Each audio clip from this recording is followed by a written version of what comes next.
Say hello to the BenQ Mobiuz EX3415R.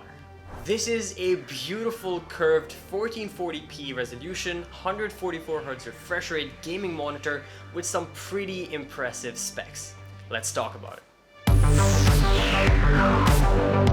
Let's go over some of the highlight features on this. You get a 34-inch 1440p Quad HD 21:9 aspect ratio HDR IPS panel. You get support for HDRi, HDR 400, as well as true sound audio by treVolo with a 5-watt subwoofer built in. Finally, you get 1 millisecond MPRT, 2 millisecond GtG, as well as AMD FreeSync Premium for the smoothest gameplay. Now this has a lot of similar features carried forward from the EX3510S that we recently reviewed that easily makes this one of the best 34-inch ultra-wide curved monitors on the market. Let's start off with the build quality and the design on this. Right off the bat, this is a really good looking monitor. It's got the leg style stand instead of a base, so it does take up quite a bit of desk space. Now these legs are made of metal and covered in silver and orange plastic. The stand itself is also made of metal and covered with plastic, having the wire routing hole for better cable management. The back of the monitor looks really nice with a simple, clean looking design. On the top, you're gonna get the 5-watt subwoofer, and on the corner, you get some Mobiuz branding. Up front, we get the BenQ logo, the HDRi toggle button, and two 2-watt speakers on the chin. The chin on this is actually quite big, which can be a turn off for some people, but I personally don't really mind it as much. For the bezels, you get the standard thin bezels for that maximum immersion. As for the adjustments, you get the tilt, height, and swivel. Obviously, there's no pivoting here. You get a 100x100 VESA mounting option, so you can mount it to a monitor arm or the stand itself. As for the buttons, they're located right up front underneath. You get 3 buttons. One's the power, one for navigation and confirmation, and finally for selecting your input sources. Moving on to the I/O ports as well as the accessories that come in the box. You've got the power input, 2 HDMI 2.0 ports, a DisplayPort 1.4, an audio jack, a USB Type-B, and 2 USB 3.0 ports. Inside the box, you're gonna get the DisplayPort cable, HDMI cable, external power adapter and cable, as well as the remote control for controlling the monitor, and a cover for the I/O ports. Now on to what this video is really about, the display and the experience. Like I said, this is a 1440p 144Hz LED backlit IPS panel with a 21:9 aspect ratio. The peak brightness on this is 400 nits, and this gives you HDR 400. HDR 400 is pretty good for gaming, but don't expect to watch HDR cinema level content on here. The curvature on this is 1900R to fill up your field of vision with perfectly positioned gameplay. You get a bunch of different color and HDRi modes included. The difference between the different HDRi modes isn't significant enough for me to show you through video, so let's move past that. Viewing content on this is great, and I mean like really enjoyable. I could easily fit up to 4 windows when I was using this for productivity and still have some space left. Whether those are massive Excel sheets that Andrew talks about all the time, or you're viewing content that's configured for the 21:9 aspect ratio, or even gaming, it just looks really good on here. Viewing angles on this are fantastic. No matter where you're looking at it from, there's no angle discoloration or high contrast effects looking from any angle. Just a slight reduction in the brightness. As for the color gamut and color accuracy, you get 98% DCI-P3 coverage, and color performance on this monitor is pretty good right out of the box for most casual users, meaning if you're a casual photo editor or video editor, you'll be fine, but if you're more in depth, then you might want to configure and calibrate this.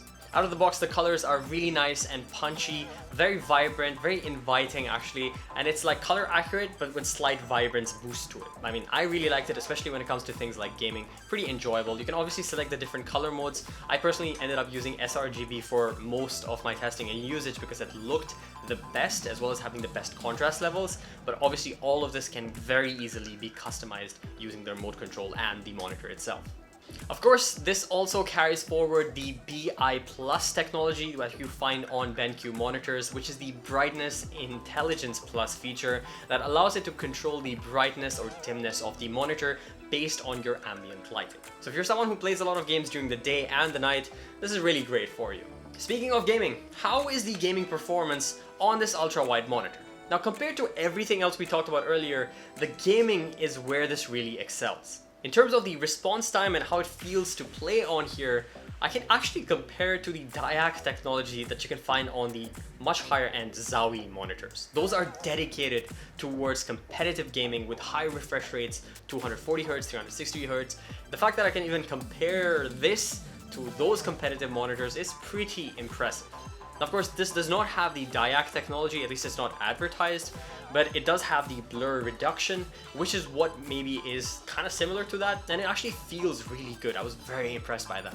Now, keep in mind, this monitor isn't targeted towards competitive gamers or competitive gaming, more towards the immersive sort of game. So if you're someone who's looking for a competitive monitor, this may not be the best place for you to look. I'm not even sure why you're watching this. You're better off watching the 1080p monitors that have the higher refresh rates of 165Hz, 240Hz, or 360Hz. Again, where this really shines is the immersive gaming experience, which you just cannot find on a 16:9 monitor.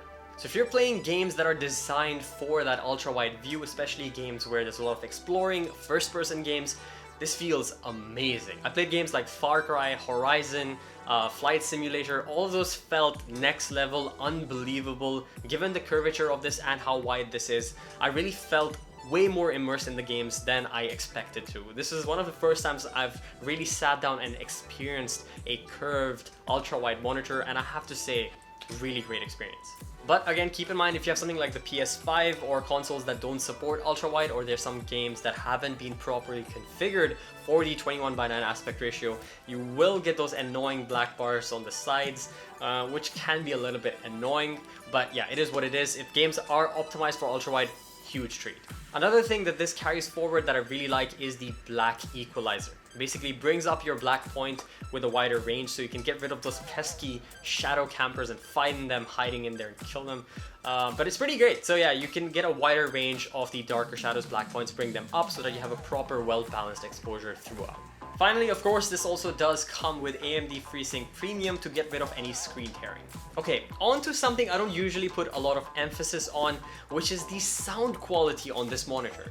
It even sounds weird to say that, sound quality on a monitor. The speakers on this are tuned by treVolo, and the audio quality is really good, combining it with that 5-watt subwoofer at the back. Now granted, you can't compare it to dedicated desktop speakers that you can get on the market, but if you're not looking to get external speakers, this on its own is really good, far better than any other monitor that I've tried out. Whether it's YouTube videos, you're watching a movie, or you're casually gaming on a story-based game, or even editing your videos, this is more than satisfactory as a main speaker system. Of course, I can't really give you the perfect demonstration, but here's a quick little sample. Take a listen.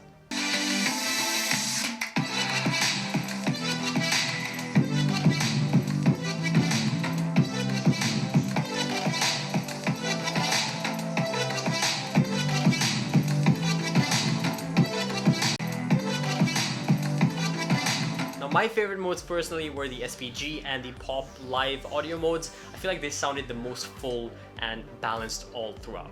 Lastly, we've got the OSD and the remote. The OSD on this is very easy and simple to use, and it carries forward pretty much exactly the same from the previous Mobiuz monitor that I reviewed, so I'm not going to go very in detail here. All of that can be controlled using the remote controller or the buttons at the bottom. Got the power button on there, you've got the source selection, HDRi, game modes with color profile selection, picture-in-picture, menu button, audio modes, as well as your volume buttons all there. The picture-in-picture is actually pretty useful for some people, and I'm not sure how many people would really like it, but it allows you to input multiple sources at the same time into the monitor. Meaning that you can open up your work computer as well as your PS5 or Xbox simultaneously and have a split screen view for both. So you can use one on either side, you can swap them and configure how they look and interact. The way BenQ presented it, which is pretty smart as well, is you could have your gameplay running on the main monitor and your side screen can be configured to be something like your Twitch chat. So you don't really need two monitors anymore, you have everything in one with the perfect aspect ratio for both. Now granted, this isn't the cheapest monitor on the market, especially when it comes to ultra-wides, but given the price range compared to its competitors, I do believe that this monitor offers a lot more features compared to those competitors and does a lot of things a little bit better. I really hope you guys enjoyed this video. If you did, be sure to like the video, subscribe for more content just like this. Let us know down in the comments what you think about an ultra-wide monitor and would you ever buy one. Thank you guys for watching, and I'll see you again in the next video. Until then.